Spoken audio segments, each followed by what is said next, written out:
দুর্নীতি সব শেষ করে দিচ্ছে। এখান থেকে বের হতেই হবে। ডক্টর ইউনূস দেশের বর্তমান দুর্নীতি পরিস্থিতি নিয়ে গভীর উদ্বেগ প্রকাশ করেছেন প্রধান উপদেষ্টা অধ্যাপক মোহাম্মদ ইউনূস।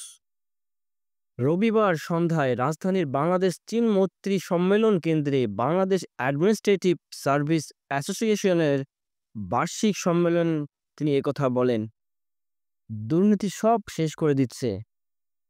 এটা থেকে বের হতে না পারলে বাংলাদেশের কোনো গতি নেই।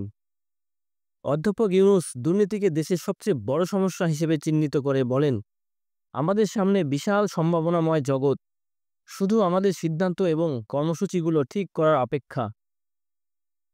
তারুণ্য আমাদের আছে, প্রাকৃতিক সুযোগ আমাদের আছে, কিন্তু একটা জিনিস সব শেষ করে দিচ্ছে।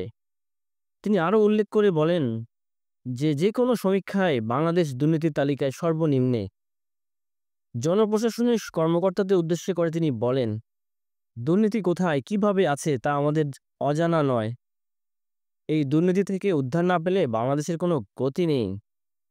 দুর্নীতির গভীরতা সম্পর্কে তিনি বলেন, এটা থেকে আমরা কেউ মুক্ত হতে পারছি না।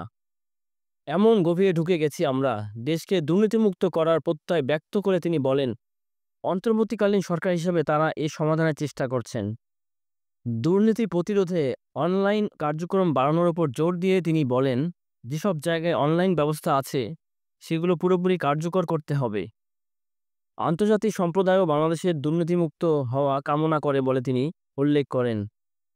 সরকারি কর্মকর্তাদের দুর্নীতি থেকে মুক্ত থাকার আহ্বান জানিয়ে তিনি প্রতিটি ক্ষেত্রে অনলাইন সেবা চালু করার উপর জোর দেন। দুর্নীতিবাজদের বিরুদ্ধে কঠোর অবস্থান নিয়ে তিনি বলেন, কেউ এটা বাধা দেওয়ার জন্য যেন কোমর বেঁধে না লেগে যায়।